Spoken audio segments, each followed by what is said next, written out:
എടാ ഞാൻ നിൻ്റെ അടുത്ത് ഒരു ക്വസ്റ്റ്യൻ കേൾക്കാൻ പോകണം. നീ അതിനുള്ള കറക്റ്റ് ഉത്തരം തരണം. കറക്റ്റ് ഉത്തരം തന്നാൽ നീ മിണ്ടല്ലോ ചോദിച്ചു. ഓക്കെ, കറക്റ്റ് ഉത്തരം തന്നാൽ എനിക്ക് ഞാൻ ഒരു ഗ്രേപ്പ് ജ്യൂസ് വാങ്ങിച്ചു തരാം. ഓക്കെ പറ. ഇന്നല്ല നാളെ വാങ്ങിച്ചു തരും ഗ്രേപ്പ് ജ്യൂസ് എനിക്ക്. ഓക്കെ അല്ലേ? ഞാൻ പറഞ്ഞുതരാം. എടാ കാട്ടിലെ ഏറ്റവും വലിയ ജീവി ഏതാണ്?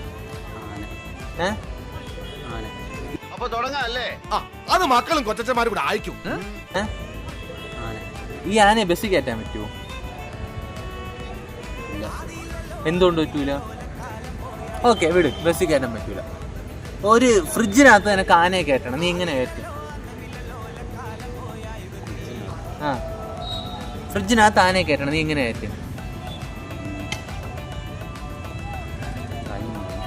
ടൈം വേണ്ട, നീ പറ, പെട്ടെന്ന് പറ. ഫ്രിഡ്ജിനകത്ത് ഒരു ആനയെ കയറ്റണം, നീ എന്ത് ചെയ്യും? പറ, നിന്റെ മനസ്സിൽ പറഞ്ഞ പറ, പെട്ടെന്ന് പറ. ഇത് കൊച്ചു പിള്ളേർ കേട്ടാ പറയൂടാ. അറിഞ്ഞൂടെ?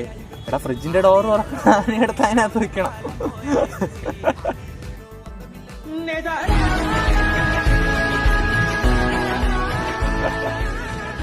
ഓക്കെ, സമ്മതിച്ചു. ഇപ്പൊ ആന ഫ്രിഡ്ജിൽ ഇരിക്കണം. അടുത്ത് നിനക്ക് ഒരു ജിറാഫിന് അതേപോലെ വെക്കാൻ പറ്റുമോ ഫ്രിഡ്ജിനകത്ത്? എന്തുകൊണ്ട് പറ്റൂലെന്ന് ഞാൻ പറഞ്ഞ?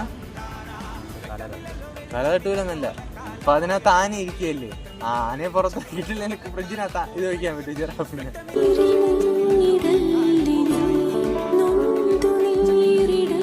പോട്ട് കുറുക്കൻ്റെയും കോഴിയുടെയും കല്യാണം. കുറുക്കൻ്റെയും കോഴിയുടെ കല്യാണം. ഇതിൽ ഒരാളെ മാത്രമേ വിളിക്കാൻ പറ്റൂ. ആരായിരിക്കും? ആരായിരിക്കടാ പറ, ആരായിരിക്കും?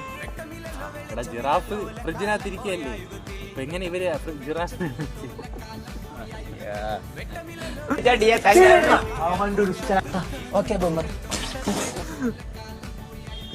അയ്യോ എന്നാ പറ. ഓക്കെ ഗായ്സ്, ഇഷ്ടപ്പെട്ടെങ്കിൽ എല്ലാവരും ലൈക്ക് ചെയ്യുക, സബ്സ്ക്രൈബ് ചെയ്യുക. പോടാ, ഒരു ഉമ്മ കൊടുക്കുക. ബൈ.